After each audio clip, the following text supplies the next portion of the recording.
Boa noite, aqui é Henrique Guilherme, do programa O Patriota. Eu estou fazendo esse vídeo para anunciar minha cobertura do CEPAC 2013 nesse ano. Como todas as pessoas conservadoras de direita, ou então como uma boa parte delas sabe, a partir de quinta-feira, dia 14, nos Estados Unidos, os republicanos, os conservadores, as pessoas de direita estarão se reunindo em Washington para fazer parte, para montar o CEPAC, que é a Conferência de Ação Política Conservadora 2013.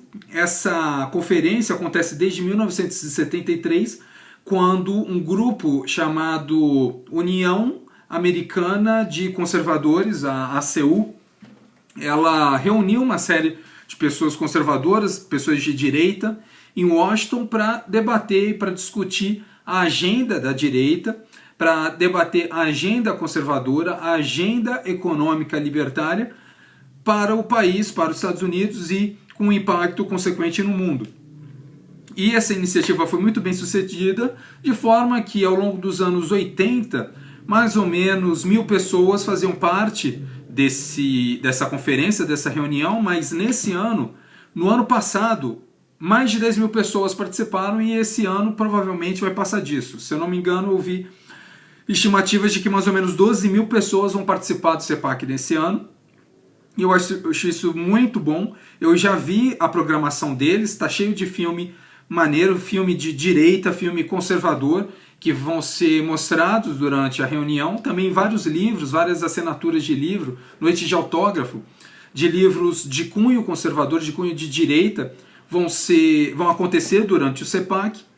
E por isso eu estou fazendo esse vídeo para anunciar aí a todas as pessoas, principalmente os conservadores, as pessoas de direita que se interessam pelo assunto, que durante toda essa semana eu vou estar fazendo uma cobertura do CEPAC.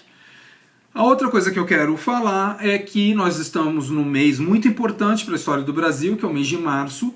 Todos sabem que o mês de março termina no dia 31 de março, que foi o dia da gloriosa Revolução de 64, ou o contragolpe, né, de 64. Existem muitas coisas importantes por trás do movimento que culminou em 31 de março, que é importante que sejam conhecidos pela maior parte das pessoas de bem possível, porque a esquerda usa muito isso para confundir a cabeça das senhoras e dos senhores. Então, por exemplo, poucas pessoas sabem que, se eu não me engano, no dia 13 de setembro ou 11 de setembro de 1963, aqui em Brasília, Brasília foi sitiada por um grupo de sargentos rebeldes, se eu não me engano, da aeronáutica, do exército, vai saber, da aeronáutica ou da marinha. Eles vieram aqui para Brasília, 630 sargentos, soldados, cabos, se eu não me engano tinha pouco ou nenhum oficial, mas eles tomaram alguns prédios públicos, eles prenderam políticos, prenderam um ministro do Supremo Tribunal Federal. A revolta começou porque o Supremo Tribunal decidiu que um militar não poderia ser eleito, não podia se candidatar à política, então eles se rebelaram. Então foram mais ou menos 630 vagabundos aí que se revoltaram contra a situação. Eles não estavam sozinhos, eles estavam recebendo amplo apoio de comunistas, isso daí era bem sabido. Agora, isso foi uma coisa. Outra coisa que as pessoas precisam saber é, no dia 13 de março de 1964, ou seja, poucos dias antes da Revolução, o vagabundo do João Goulart e o outro vagabundo, o Brizola, fizeram uma reunião, não foi uma reunião, foi um comício na Central do Brasil, no Rio de Janeiro. Nessa reunião, nesse comício, é conhecido, há registros de que as bandeiras comunistas estavam hasteadas em todos os lugares. O que o João Goulart estava pregando era a legalização do Partido Comunista. Quem estava assistindo, quem estava ali como um amigo dele era o próprio Luiz Carlos Prestes, ou seja, um assassino, um vagabundo, um bandido, um comunista. E isso daí chamou muito a atenção. Mas não só isso chamou a atenção. Nesse comício da Central do Brasil, o João Goulart ele pregou uma guerra de classes, ele pregou uma demonização ali do proprietário de terras, e ele também pregou a expropriação de propriedade sem a necessidade de pagar em dinheiro, do jeito que todos os comunistas gostam, do jeito que acontece hoje no Brasil.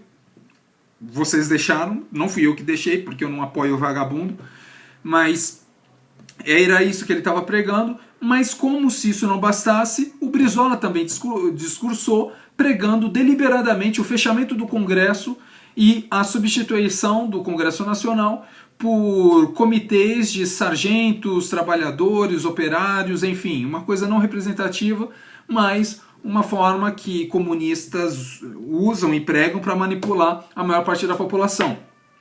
E isso suscitou uma reação principalmente da campanha das mulheres pela democracia. O CANDE, a campanha das mulheres pela democracia foi criada por uma esposa, por uma dona chamada Amélia, esposa de um general de exército, que estava vendo ali que seu marido estava se estressando com essa situação de comunismo no Brasil, e formou em junho, se eu não me engano, em 12 de junho de 1962, essa campanha, e foi justamente essas mulheres que se reuniam para que houvesse um mundo melhor, para que houvesse um combate ao comunismo, porque eles já reconheciam naquela época o perigo do comunismo. Dessa iniciativa de 62, em 64, em resposta a esse comício, elas organizaram uma grande passeata, que foi conhecida como a passeata, a Marcha das Famílias por Deus, pela Liberdade, que reuniu mais ou menos 600 mil pessoas, bem mais do que os vagabundos que fizeram parte do comício na Central do Brasil, até mesmo porque a maior parte das pessoas ali estavam sendo pagas da mesma forma que os vagabundos que vieram protestar aqui em Brasília esses dias foram pagos aí com R$70 de sindicatos só para fazer volume. Os vagabundos comunistas não podiam deixar barato e fizeram no dia 23 de março de 1964 um outro levante, e dessa vez lá no Rio de Janeiro. Eles usaram a Central dos Metalúrgicos do Rio de Janeiro, ou seja, tinha amizade entre líderes comunistas no Exército, na Aeronáutica, na Marinha e nos sindicatos. E acontece assim, quem fez, a maior parte dos militares que se sublevaram em 23 de março foi da Marinha, tanto é que o almirante da Marinha, o comandante da Marinha na época, ele demitiu o líder dos rebeldes, né? Um vagabundo chamado Cândido, que também tinha um apelido de Almirante do Povo, e ele se demitiu em seguida. Por quê? Porque essa rebelião, esse motim, ele terminou com a intervenção aí do João Goulart, prometendo aos rebeldes, as pessoas que estavam cometendo crime, que estavam na ilegalidade, que não aconteceria nada com eles e eles ainda ganhariam o fim de semana de folga se eles voltassem para casa de boa. O comandante da Marinha sabia que precisava tomar uma atitude, porque sem disciplina as Forças Armadas não são nada, demitiu o Almirante do Povo, esse vagabundo chamado Cândido alguma coisa, e se demitiu em protesto à iniciativa do João Goulart. Coisa que eu tenho que dizer, muitos poucos líderes do Exército, da Marinha e da Aeronáutica hoje fariam. Ou seja, um bocado de covarde. Hoje nós não temos muitos militares bons, são poucos os helenos, não é aquele general heleno, são poucos os que são como eles, a maior parte é cobra criada do governo, coloca o rabo entre as pernas, dá a medalha para terrorista e acham que nós, o povo, as pessoas de bem, não vão chamá-los de covardes. Covardes, nada mais do que covardes. Nossos generais, nossos almirantes, não todos, mas uma boa parte. A gente pode dizer isso, uma boa parte deles são covardes. Só isso. Para você ter uma ideia, já naquela época, por exemplo, depois que o então ministro da Marinha se demitiu, o João Goulart colocou no lugar dele um almirante que era conhecido por ser comunista e tinha o apelido de Almirante Vermelho, que depois teve que sair da Marinha quando os militares e o povo se levantou contra essa situação e colocou os vagabundos para correr mesmo.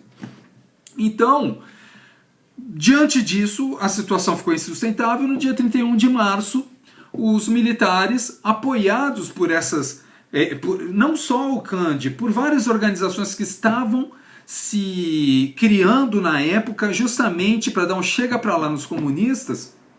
Eles se levantaram, vários governadores de estado apoiaram a iniciativa, inclusive eles entravam em contato com os militares para que fizessem alguma coisa. Enfim, o dia 31 de março é o glorioso dia da Contra-Revolução, o dia em que os comunistas não tomaram o poder do Brasil. A gente não pode dizer depois, outra história, mas o dia 31 de março é especial porque nesse dia os vagabundos comunistas não tomaram o poder no Brasil, então a gente tem que sim valorizar esse dia. E o que eu acho mais interessante é, no dia 2 de abril, uma marcha maior do que a Marcha da Família por Deus pela Liberdade, que os seus professores provavelmente só falam dessa primeira marcha, mas ela não fala da Marcha de Ação de Graças, que aconteceu no dia 2 de abril, que reuniu bem mais pessoas do que a Marcha da Família por Deus pela Liberdade, que aconteceu em 19 de março, não é? Ou seja, no dia 16 de março. Ou seja, é importante que essas informações sejam repassadas. Eu vou falar mais sobre isso durante a semana. Muito obrigado por acompanharem. Acompanhem a questão do CEPAC. Eu solicito aí para as pessoas que assistam, que vejam, que votem. Eu coloquei já no canal, tanto no canal Patriota quanto no meu perfil no Facebook, várias opções de palestras, de livros e de filmes que serão apresentados no CEPAC, para que os senhores e as senhoras votem e me direcionem para qual palestra, painel, livro ou filme eu dou prioridade para comentar, porque é muita coisa, não vai dar para eu comentar tudo, eu sou só uma pessoa, não tem ninguém me ajudando, e é isso. Então, muito obrigado aí por assistirem, por assistir esse desabafo e esse anúncio, e até quinta-feira ou amanhã. Amanhã eu ainda não tenho certeza se eu vou fazer um programa, mas quinta-feira com certeza. Acompanhem o Patriota Voz da Resistência. Muito obrigado e até o próximo vídeo.